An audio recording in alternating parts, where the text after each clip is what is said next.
యోహాను సువార్త తీయండి. యోహాను సువార్త. యోహాను సువార్తలో యేసు ప్రభు ఎన్ని సూచక్రియలు చేసిండు? యోహాను సువార్తలో యేసు ప్రభు ఎన్ని సూచక్రియలు చేసిండు? సరే, మొదటి సూచక్రియ ఏంటిదంటే నీటిని ద్రాక్షరసముగా మార్చడం. సరే, రెండో సూచక్రియ చెప్పండి. ఒక బాబుకి ఫీవర్ ఉంటే, ఓకే, ఎవరా బాబు? ఒక అధికారి కుమారుడికి స్వస్థత. రైట్. ఇది మీకు ఎక్కడ దొరుకుతుంది అని అంటే 4వ అధ్యాయంలో ఉంటుంది. ఎస్, 4:46 నుంచి ఉంటుంది. ఒక అధికారి కుమారుణ్ణి, ధనవంతుని కుమారుణ్ణి స్వస్థపరచడం కపెర్నహూములో. రైట్. ఇది రెండవది. మూడవది చెప్పండి.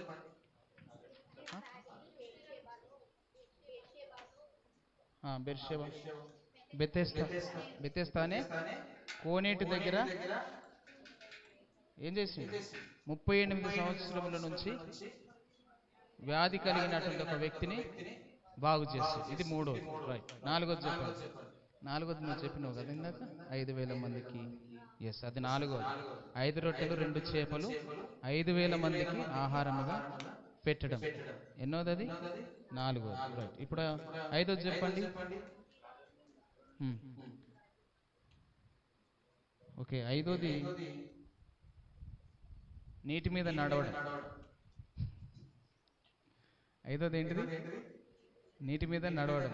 రెఫరెన్స్ చెప్పండి, ఎక్కడుంది? 6. Right, very good. ఎవరది? ఆరోది చెప్పండి. కాదు, ఆరోది పుట్టు గుడ్డివాడిని స్వస్థపరచడం. ఇది ఆరోది. ఏడోది రైట్, లాజరును లేపడం. ఎన్ని మొత్తం యోహాను సువార్తలో? 7. రైట్, 7 సూచక్రియలు. ఓకేనా? అర్థమైందా? అర్థమైందా లేదా? ఓకే, 7 సూచక్రియలు మీ అందరికీ తెలిసిన సూచక్రియలు ఇవన్నీ కదా. కానా విందులో ద్రాక్షరసముగా మార్చడం, నీటిని, తర్వాత ధనవంతుని కుమారుణ్ణి స్వస్థపరచడం, ఆ తర్వాత 38 సంవత్సరాలుగా బలహీనంగా ఉన్నటువంటి వ్యక్తిని బాగు చేయడం, తర్వాత 5 రొట్టెలు 2 చేపలు 5,000 మందికి ఆహారం పెట్టడం, ఇవన్నీ. తర్వాత ఇంకేంటిది? నీటి మీద నడవడం, తర్వాత పుట్టుగుడ్డివాడిని స్వస్థపరచడం, తర్వాత లాజర్ని లేపడం. రైట్. ఇప్పుడు మనము ఇవన్నిటిని చూడము కానీ ఒక ఆరోది చూద్దాం. పుట్టుగుడ్డివాడిని స్వస్థపరిచే విషయాన్ని మనము ఆలోచన చేద్దాం. మొదటి 7 వచనాలు, 9వ అధ్యాయం యోహాను సువార్త 9వ అధ్యాయం మొదటి 7 వచనాలు ఎవరైనా ఒకరు త్వరగా చదవాలి.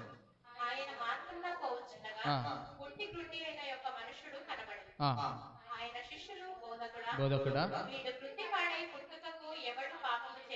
వీడు గుడ్డివాడై పుట్టుటకు ఎవడు పాపము చేసెను? వీడా వీని కన్నవారా?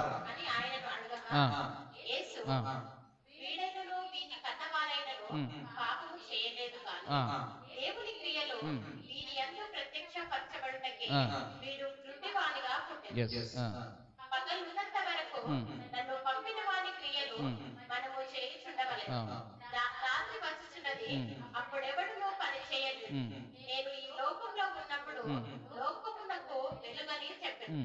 ఆయన ఇట్లు చెప్పి నేల మీద ఉమ్మి వేసి ఉమ్మితో బురద చేసి వాటి కన్నుల మీద ఆ బురద పూసి నీవు సిలోయను కోనేటికి వెళ్ళి అందులో కడుక్కొనుమని చెప్పాను.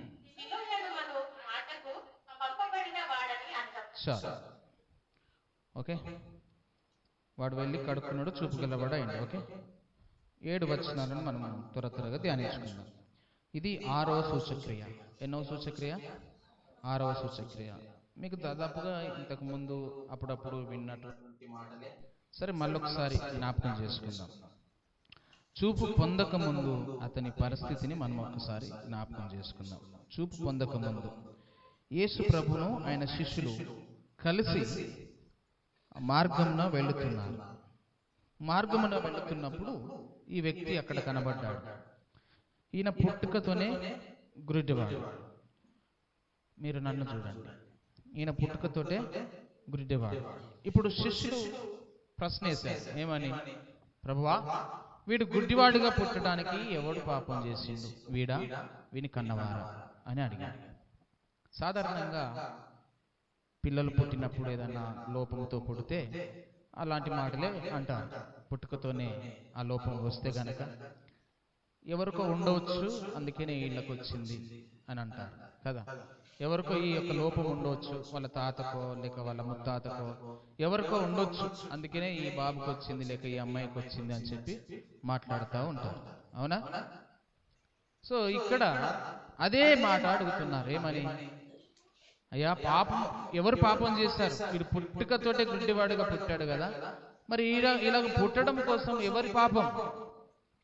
వీడా వీని కన్నవారా అని అడిగాడు. అడిగితే అప్పుడు యేసయ్య ఏం సమాధానం చెప్పాడు? వీడైనను వీని కన్నవారైనను పాపము చేయలేదు గాని వీని యందు దేవుని క్రియలు ప్రత్యక్షపరచబడుటకే వీడు గుడ్డివాడుగా పుట్టాడు అని చెప్పాడు. రైట్. ఇదంతా చెప్పిన తర్వాత అతన్ని పిలిచి అతని దగ్గరికి వెళ్ళి అతని కన్నులను ముట్టి బురద చేసి నేల మీద ఉమ్మేసి ఆ ఉమ్మితోటి బురద చేసి కన్నుల మీద పూసి నువ్వు వెళ్ళి కోనేటిలో కడుక్కో అన్నప్పుడు అతడు వెళ్ళి కడుక్కొని చూపు పొందినటువంటి వాడుగా తిరిగి వచ్చాడు. ఇది 7 వచనాలలో ఉన్నటువంటి మాటలు. రైట్. చూపు పొందక ముందు పుట్టుకతో గుడ్డివాడుగా ఉన్నాడు. చూపు పొందక ముందు పుట్టుకతోటి గుడ్డివాడుగా ఉన్నాడు. తర్వాత చూపు పొందక ముందు ఇతడు కడగబడని స్థితి. ఏం స్థితి? కడగబడని స్థితి. 7వ వచనంలో మనం చూస్తాం.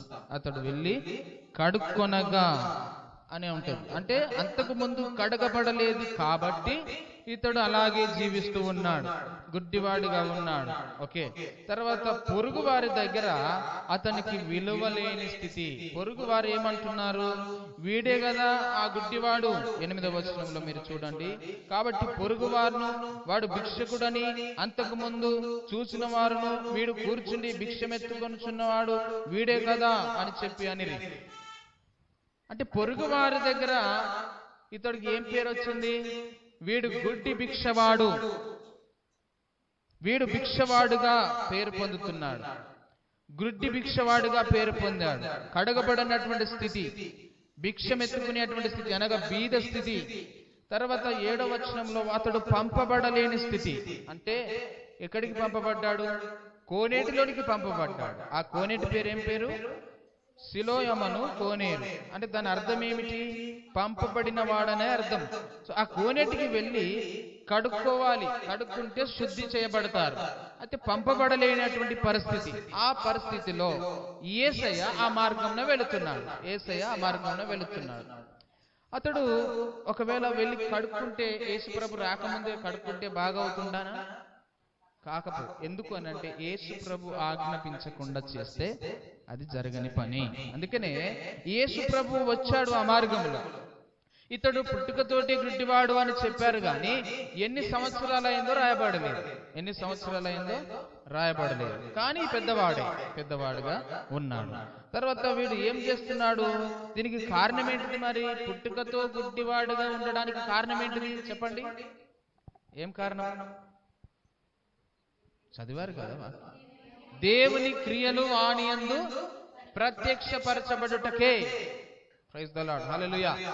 చాలా మందికి సమస్యలు వస్తాయి, చాలా మందికి రోగాలు వస్తాయి, కొన్ని తీరని వ్యాధులు వస్తాయి, నయం కాని వ్యాధులు వస్తాయి, ఇంకా కొన్ని త్వరగా నయమైపోతాయి. కొంతమందికి సంతానముగా కలగకపోవచ్చు, కొంతమందికి ఉద్యోగాలు రాకపోవచ్చు, కొంతమందికి పెళ్లిళ్ళు త్వరగా జరగకపోవచ్చు, కొంతమందికి ఇంకేదో ఉండవచ్చు. అయితే వాటి సమయములో అవి జరుగుతాయి. ఈ వాక్య ప్రకారంగా మనం మాట్లాడుకుంటే వాటి సమయములో అవి జరుగుతాయి. తొందరపడితే ఏది జరగదు. ఒకవేళ ఈయన పుట్టుకతోటి గుడ్డివాడు కాబట్టి వారి యొక్క తల్లిదండ్రులు ప్రయత్నం చేయవచ్చు, వైద్యులను సంప్రదించవచ్చు, అక్కడికి ఇక్కడికి తిరిగి ఉండవచ్చు. కానీ ఆఖరికి వాని తల్లిదండ్రులు ఏం చేసినారంటే అతన్ని వదిలేశారు. వీడు మాకొద్దు, వీడు ఏం పనికిరాడు, వీడు ఏం పని చేయడు, ఇంకా వీనితోటి మేము ఏగలేము అని చెప్పి అతన్ని వదిలేస్తే ఏం చేశాడు ఈయన? పోయి ఒక చోట కూర్చొని, ఒక దేవాలయం దగ్గర కూర్చొని భిక్షం ఎత్తుకుంటూ ఉన్నాడు. అలాంటి పరిస్థితిలో యేసు ప్రభు వచ్చాడు, శిష్యులు వచ్చారు, అడిగారు, ఎందుకయ్యా వీడికి ఇట్లా గుడ్డివాడుగా పుట్టడం అంటే, దేవుని క్రియలు వాని యందు ప్రత్యక్షపరచబడుటకే, అనగా దేవుని మహిమ కొరకే. హల్లెలూయా, దేవుని మహిమ కొరకే. చాలా మంది జీవితాలలో ఏదైనా త్వరగా అద్భుతం జరగలేదనుకో, మరి ఏం చేస్తారు? ఒకవేళ భార్య మొక్కుబడి చేసుకుందనుకో, భర్త అవిశ్వాసిగా ఉన్నాడు, లేక అప్పుడప్పుడే వస్తున్నాడు, భార్య భక్తి చేస్తుంది, భర్త అంటాడు, ఇక చేసినావు జాల్తీ, ఇన్ని రోజులు లేని ఇప్పుడు వస్తుందా అని భర్త అంటాడు. భర్త భక్తి చేస్తున్నాడు అనుకో, భార్య కొద్దిగా అవిశ్వాసాలు ఉందనుకో, అప్పుడు భార్య అంటది భర్త, చాలు ఇన్ని సంవత్సరాలు లేదు చూడు, మన పొరుగు వారిని చూడు, మన పక్కోళ్ళని చూడు, వాళ్ళని చూడు, వీళ్ళని చూడు అని చెప్పి ఇరుగు పొరుగు వాళ్ళని చూపిస్తూ మాట్లాడుతూ ఉంటారు, హేళనగా చేసి కదా. అంటే విలువలేని స్థితి, వారి ఎదుట విలువలేని స్థితికి తీసుకొస్తాడు ఒక్కొక్కసారి దేవుడు మనల్ని. అలాంటి పరిస్థితికి దిగజారుస్తాడు దేవుడు మనల్ని. ఏలన మాట్లాడే మాటలు కూడా ఇతరుల ద్వారా వినిపిస్తాడు దేవుడు మనకు. ఎందుకు ఇవన్నీ వినిపించాలి దేవుడు అని అంటే, నీలో ఓపిక ఉన్నంత వరకు ఆయన చేస్తాడు. నువ్వు వినాలి అలాంటి మాటలు, నువ్వు చూడాలి ఇలాంటి క్రియలు, ఇలాంటి మాటలు నువ్వు విని విసిగిపోయేంత వరకు ఆయన చూసి ఆఖరికి నీ దగ్గరికి వస్తాడు, నీకు కావలసింది ఇవ్వడానికి. యేసు ప్రభు ఈ యొక్క భిక్షగాని జీవితంలో, లేక ఈ యొక్క గ్రుడ్డి భిక్షగాని జీవితంలో అద్భుతం ఎలా చేసిందంటే, కొన్ని సంవత్సరాలు పట్టింది. పుట్టిన వెంటనే రాలేదు, కొంచెం పెద్దగా అయిన తర్వాత రాలేదు, యవనస్తుడిగా ఉన్నప్పుడు రాలేదు, కొంచెం ఇంకా మధ్య వయసుకు వచ్చేసరికి వచ్చి అతన్ని బాగు చేశాడు. చూపు పొందుటకు కారణం, ఈయన చూపు పొందాడా లేదా? చూపు పొందాడు. 7వ వచనంలో మనం చూస్తున్నాం కదా. 7వ వచనంలో ఏం చెప్తున్నాడు? నీవు సిలోయము కోనేటికి వెళ్ళి అందులో కడుక్కొనమని చెప్పెను. సిలోయమ్మను మాటకు పంపబడిన వాడని అర్థము. వాడు వెళ్ళి కడుక్కొని చూపు గలవాడై వచ్చెను. చూపు పొందాడు. దీనికి కారణం ఏంటిది? చూపు పొందడానికి ఏం చేశాడు అనేది మనం చూస్తే గనక 6వ వచనంలో ఆయన అంటాడు, ఆయన ఇట్లు చెప్పి నేల మీద ఉమ్మి వేసి ఉమ్మితో బురద చేసి వాని కన్నుల మీద ఆ బురద పూసి. అంటే శుద్ధి చేయబడాలంటే, బాగు చేయబడాలంటే, స్వస్థపరచబడాలంటే, నువ్వు అనుకున్నది నీకు జరగాలంటే, నువ్వు కోరుకున్నది నీకు రావాలి అని అంటే, నువ్వు ఏదైనా మొక్కుబడి చేసుకుంటే అది త్వరగా నీ జీవితంలో జరగాలని అంటే నువ్వు ఎక్కడికి వెళ్ళాలి? యేసయ్య దగ్గరికి పోవాలి. ఈ భిక్షగాడు అతడు ఉన్న చోటనే లేడు గాని త్వరగా లేచి యేసయ్య దగ్గరికి వచ్చాడు. యేసయ్య ఎదుట నిలబడ్డాడు. యేసయ్య చేసి అద్భుతము కొరకు ఎదురు చూస్తున్నాడు. ఎప్పుడైతే యేసయ్య దగ్గరికి వచ్చాడో, యేసు ప్రభు ఏం చేసినాడు? నేల మీద ఉమ్మి వేసి ఆ ఉమ్మితో బురద చేసి అతని కన్నులకు పూసి నువ్వు వెళ్ళి కడుక్కో అని అన్నాడు. ఇప్పుడు బురద చేసి ఆ ఉమ్మితో బురద చేసి కన్నులకు పూస్తే, ఒకవేళ అక్కడ ఎవరైనా ఉంటే ఆ వ్యక్తికి చెప్తే, నీ కన్నులకు బురద పూసిండు, ఆ బురద ఏం బురద తెలుసా? ఉమ్మేసింది, ఆ ఉమ్మితోటి బురద చేసి రాసిండంటే అతడి పరిస్థితి ఏమవుతుంది? కడుక్కునేవాడు. ఈ ఉమ్మి రాస్తావా నాకు యేసయ్య? నాకు ఉమ్మి రాస్తావా నువ్వు? నన్ను ఇట్లా చేయబెట్టి స్వస్థపరచలేవా? నీ వస్త్రపు చెంగు తాకితే స్వస్థత అయింది కదా, నీ నీడ పడితే స్వస్థత అయింది కదా, నువ్వు మాట్లాడితే స్వస్థత అయింది కదా, నువ్వు ఎక్కడో ఉండి పలుకుతే స్వస్థత అయింది కదా, నాకెందుకు ఈ బురద చేసి, ఈ ఉమ్మితోటి బురద చేసి రాసినావు అని అనలే. సరే, బురద చేసి రాసి ఇట్లా చేయబెట్టి నీకు కన్నులు వచ్చునుగాక అని యేసయ్య అనొచ్చు కదా. ఆయనకు అధికారం లేదా? బురద చేసి కన్నులకు పూసి ఆ కన్నులు ముట్టగానే, ఆయన మాట పలకగానే కన్నులు తెరవబడవచ్చు. కానీ ఇక్కడ మీరు గమనించండి, నువ్వు వెళ్ళి కడుక్కో అన్నాడు. యేసయ్య పని చేశాడు, అతనికి పని చెప్పాడు. యేసయ్య పని చేశాడు, అతన్ని కూడా పని చెప్పాడు. మనం ఏం చేస్తామంటే నువ్వే చేయాలి మొత్తం, నేనేం చేయాలి అంట. నువ్వే చేయాలి మొత్తం, ఏదైనా చేస్తే నేనేమి చేయాలి. యేసు ప్రభు మన జీవితంలో పని చేయాలంటే ఆయన పనితో పాటు మనము కూడా పని చేయాలి, లేకపోతే కాదు. మన జీవితంలో అద్భుతం జరగాలంటే, మన జీవితంలో మనం అనుకున్నది సక్సెస్ కావాలనుకుంటే, సాధించాలనుకుంటే ఆయన పని చేస్తాడు, ఆయనతో పాటు మనము పని చేయాలి. అట్లా చేయకపోతే కాదు. అక్కడే ఉంటా నేను, నువ్వు నన్ను బాగు చేయాలి అంటే కాదు. వెళ్ళాడు, వెళ్ళి కడుక్కున్నాడు. కడుక్కున్న వెంటనే ఆయన చూపు పొందుకున్నాడు. కడుక్కున్న వెంటనే చూపు పొందుకున్నాడు. ప్రభు చెప్పినట్లు చేయడము ద్వారా ఆయనకు చూపు వచ్చింది. ఎట్లా వచ్చింది చెప్పండి? మొదట యేసయ్య దగ్గర నిలబడ్డాడు. రెండవదిగా ప్రభు చెప్పాడు, 7వ వచనంలో చెప్పాడు, నువ్వు వెళ్ళి కడుక్కోమన్నాడు. వెంటనే అతడు వెళ్ళి కడుక్కున్నాడు. అప్పుడు అతనికి చూపు వచ్చింది. నువ్వు ప్రభు చెప్పినట్టు చేస్తే నీ జీవితంలో అద్భుతాలు జరుగుతాయి.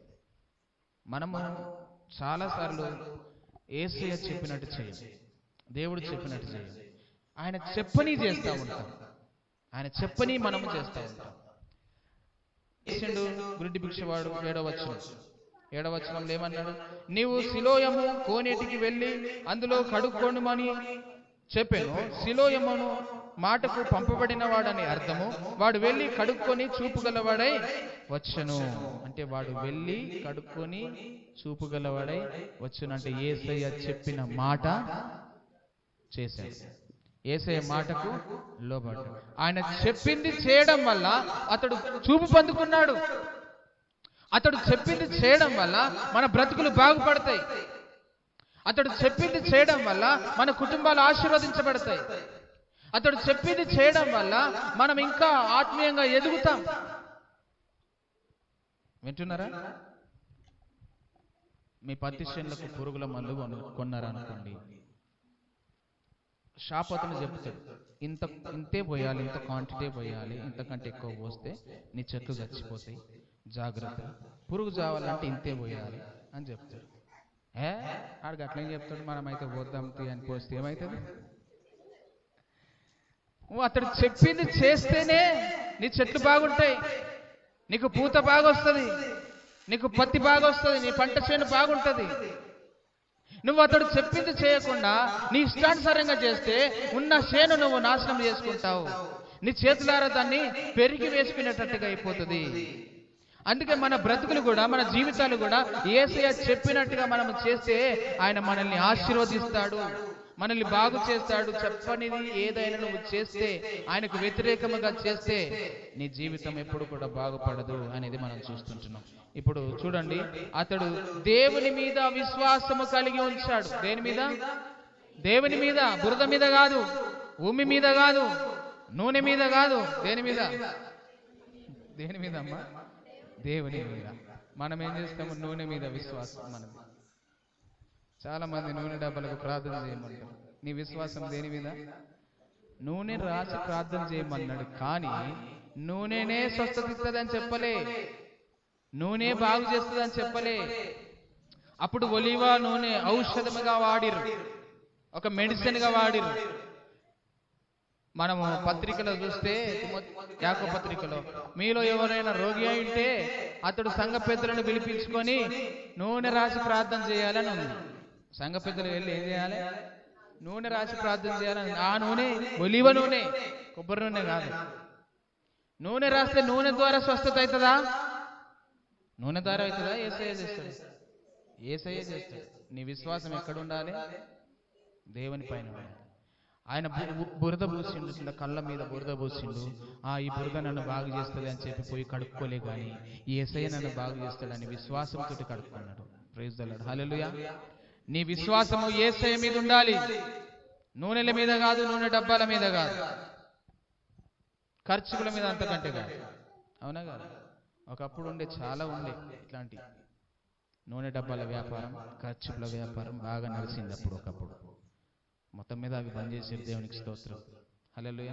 ఎందుకంటే విశ్వాసులను ఎక్కడికి నడిపిస్తున్నారని అంటే, యేసుప్రభు పైన ఉన్నటువంటి విశ్వాసమును నూనె డబ్బాల మీదకి, ఖర్చుల మీదకి మలిపిస్తున్నారు. మీ ఇంట్లో ఈ ఫోటో పెట్టుకో, మీ కుటుంబం బాగుంటుంది.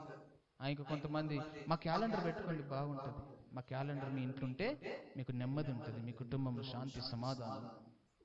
క్యాలెండర్ తోటి కాదు, క్యాలెండర్ తోటి కాదు, దేవుని మాటతోటి అవుతాయి, దేవునితోటి అవుతాయి. హల్లెలూయా.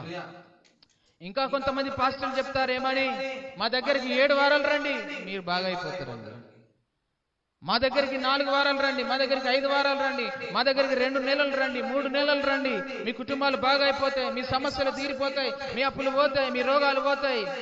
ఉన్నదా దేవుని వాక్యం అట్లా? ఉన్నదా చెప్పండి?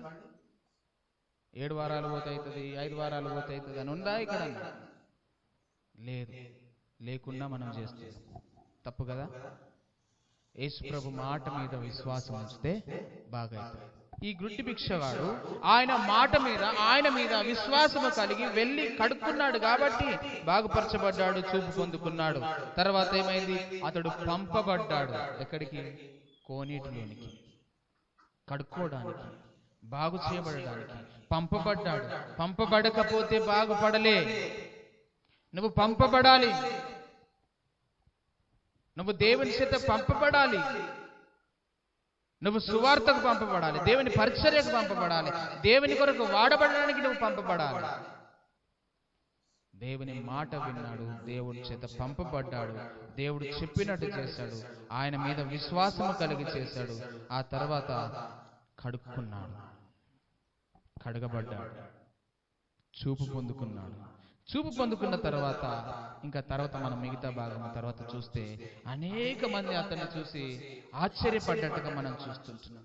మన దేవుడు బాహ్య కన్నులు తెరిచేవాడు, అలాగే ఆత్మీయ నేత్రాలు కూడా తెరిచేవాడు. ఒక్కసారి ఈ మాట మనం చదువుకుని ముందుకు వెళ్దాం. కీర్తన గ్రంథము 146వ కీర్తన 8వ వచనం. 146వ కీర్తన 8వ వచనం. యెహోవా గుడ్డివారి కన్నులు తెరవజేయవాడును, కృంగిన వారిని లేవనెత్తువాడును, నీతిమంతులను ప్రేమించువాడు. చాలు. దేవుడు ఏం చేసేవాడట? ఆయన ఏం చేస్తాడు? గుడ్డివారి కన్నులను తెరవజేస్తాడు. రాజుల గ్రంథం 2వ రాజుల గ్రంథము 6వ అధ్యాయం 17వ వచనం. ఇది కూడా మనందరికీ తెలిసినటువంటి. యెహోవా వీడు చూచినట్లు దయచేసి వీని కళ్ళను తెరువమని ఎలీషా ప్రార్థన చేస్తున్నాడు. యెహోవా ఆ పనివాని కళ్ళను తెరవచేసిన గనుక వాడు ఎలీషా చుట్టూను పర్వతము అగ్ని గుర్రముల చేత రథముల చేతను నిండి ఉండుట చూశాడు. చాలు. ఇక్కడ పనివాని యొక్క కన్నులు తెరవబడటం అనగా పనివాడు చూస్తున్నాడా, కళ్ళు మూసుకొని ఉన్నాడా? చెప్పండి, చెప్పాలి. చూస్తున్నాడా, మూసుకొని ఉన్నాడు? చూస్తున్నాడు. కానీ ఏమని ప్రార్థన చేస్తున్నాడు ఎలీషా? యెహోవా ఈ పనివాడు చూచినట్లు ఈ పనివాని కన్నులు తెరవజేయుము అని ప్రార్థన చేశాడు. అంటే దాని అర్థమైంది? బాహ్య నేత్రాలా, ఆత్మీయ నేత్రాలా? ఆత్మీయ నేత్రాలు. బాహ్యంగా చూస్తే ఏం కనబడతలేదు, బాహ్యంగా ఆలోచిస్తున్నాడు, శారీరకంగా ఆలోచిస్తున్నాడు. కానీ ఎలీషా మాత్రం ధైర్యంగా ఉన్నాడు. ఎందుకు? ఆయన చుట్టూ ఏముంది? అగ్ని రథములున్నాయి. అగ్ని కంచె వేశాడు దేవుడు. శత్రువులు రాకుండా చేశాడు, శత్రువులను తరిమేటట్టుగా చేశాడు, శత్రువులు వారి యొక్క గుండెల్లో భయం కలిగేటట్టు చేశాడు. అయితే ఈ పనివాడు భయపడుతున్నాడు. అయ్యా వస్తున్నారయ్యా, అయ్యా మనల్ని తరుముతున్నారయ్యా, అయ్యా మనల్ని చంపేస్తారయ్యా అంటే ఈ పనివాడు పిరికివాడుగా భయపడుతున్నాడు, అదిరిపడుతున్నాడు, అరుస్తూ ఉన్నాడు. కానీ ఎలీషాకు అలాంటి భయం ఏమీ లేదు. ఎందుకంటే ఆయనకు తెలుసు, నా చుట్టూ అగ్ని రథముల కంచె దేవుడు వేశాడు అని. ఏ కన్నులతో చూశాడు ఎలీషా? ఆత్మీయ నేత్రాలతోటి. ఇప్పుడు ఈ యొక్క పనివాని కన్నులు తెరువమని ప్రార్థన చేశాడు. ఏ కన్నులు తెరవాలి? ఏ కన్నులు తెరవాలి? ఆత్మీయ నేత్రాలు తెరవబడాలి. ఆత్మీయ నేత్రాలు ఎప్పుడైతే తెరవబడ్డాయో ఆ పనివాడు కూడా అవి చూడగలిగాడు. హల్లెలూయా. అద్భుతాలు, ఆశ్చర్యకార్యాలు నువ్వు చూడాలి అని అనుకుంటే, నీ జీవితంలో జరిగేటువంటి గొప్ప కార్యాలు నువ్వు చూడాలి అనుకుంటే శారీరకంగా నువ్వు ఎప్పుడు ఆలోచించొద్దు, ఆత్మీయంగా ఆలోచించు. ఆత్మీయంగా నడిపింపబడు, ఆత్మీయంగా ముందుకు వెళ్ళు, ఆత్మీయంగా మాట్లాడు, ఆత్మీయంగా చూడు. ఇది యోహాను సువార్తలో ఒక మాట అంటాడు, మీరు అది చూడండి ఒకసారి 9వ అధ్యాయంలోనే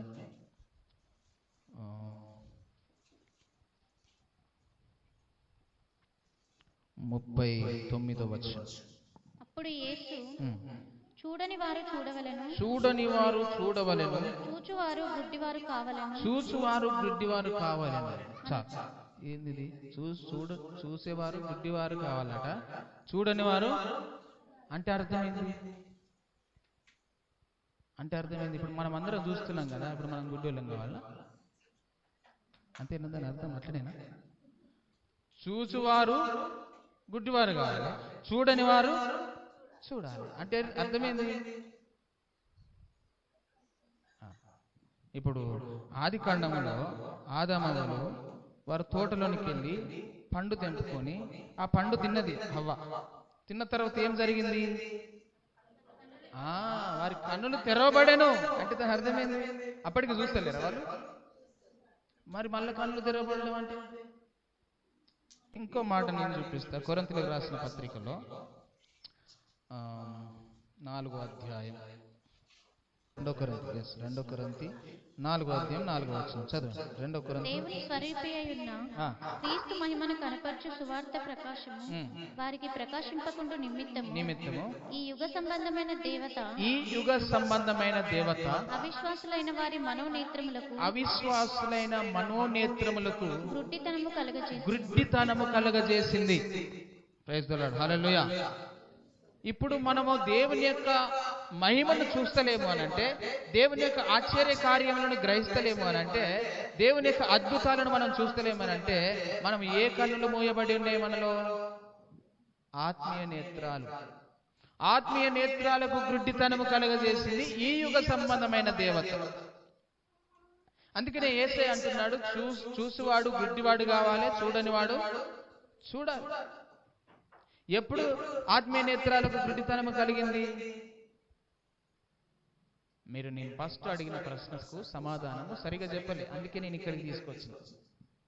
ఫస్ట్ ఏం ప్రశ్న అడిగిన అంటే, ఆది కాండంలో వారి కన్నులు తెరవబడ్డాయి. ఏ కన్నులు తెరవబడ్డాయి అని అడిగిన. మీరేమన్నారు? మనోనేత్రాలు తెరవబడ్డాయి అన్నారు. మనోనేత్రాలు తెరవబడ్డం కాదక్క.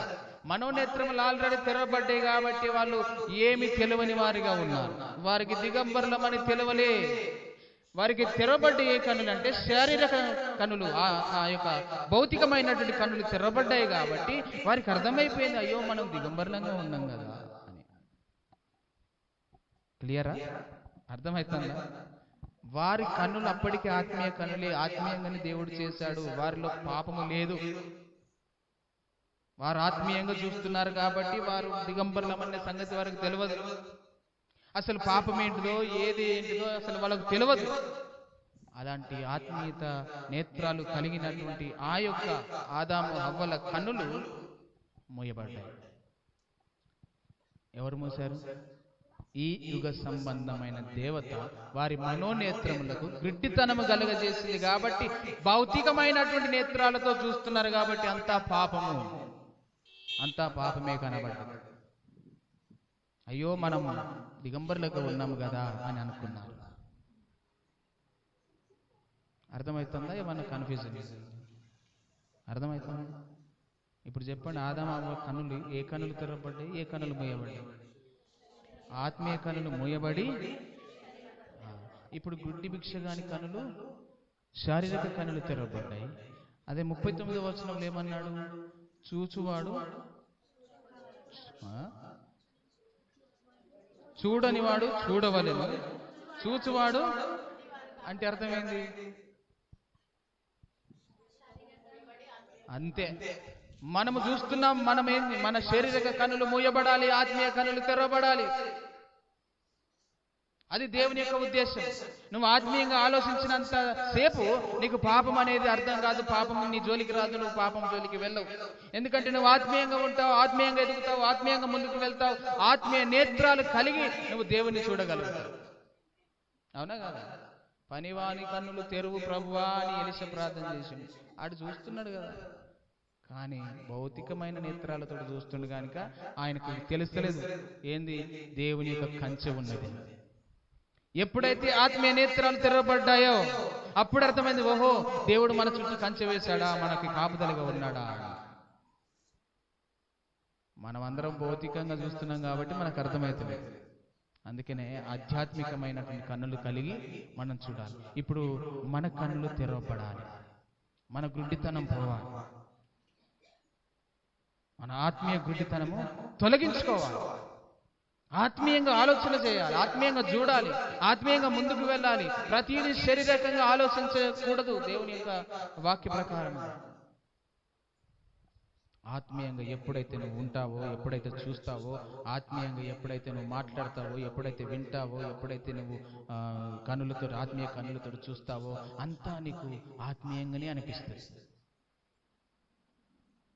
అంత ఆత్మీయంగానే అనిపిస్తుంది. అట్లా కాకుండా నువ్వు శారీరకంగా భౌతికంగా చూస్తే నీకు ఏది కూడా బాగుండదు, ఏది కూడా బాగా ఉండదు. దేవుని అద్భుతాలు అంతకంటే నీకు కనబడవు. అందుకనే యేసయ్య మనోనేత్రములను వెలిగించడానికి వచ్చాడు. ఏ నేత్రాలు? మనోనేత్రాలను వెలిగించడానికి వచ్చాడు. అపవాది వాడు గుడ్డితనము కలగజేశాడు మనోనేత్రాలకు. సువార్త అర్థము కాకుండా, వాక్యం అర్థము కాకుండా, దేవుని అద్భుతాలు అర్థం కాకుండా నీకు నాకు గుడ్డితనము కలుగజేశాడు అపవాది. కానీ యేసయ్య ఆ ఆత్మీయ గుడ్డితనాన్ని తొలగించడానికి, మనోనేత్రాలను వెలిగించడానికి ఈ లోకానికి వచ్చాడు. అవునా కదా? మన మనోనేత్రాలు వెలిగించబడాలి, మన భౌతికమైనటువంటి కనులు తొలగించబడాలి, అవి మూయబడాలి. భౌతికంగా చూడొద్దు, మనం భౌతికంగా ఆలోచన చేయొద్దు, ఆత్మీయంగా ఆలోచన చేద్దాం. గుడ్డి భిక్షవాని యొక్క పరిస్థితిని మనం చూస్తే యేసయ్య చెప్పినట్టుగా చేయడం ద్వారా అతడికి కన్నులు తెరవబడ్డాయి. 39వ వచనంలో అంటాడు, చూడనివాడు చూడవలెను, చూచువాడు గుడ్డివారు కావాలను. మనము చూడడం లేదు కాబట్టి చూసేవారిగా మనం ఉందాం. మన కన్నులు దేవుడు తెరిచినట్లుగా మనం ప్రార్థన చేద్దాం. దేవుడు వాక్యం దీవించునుగాక.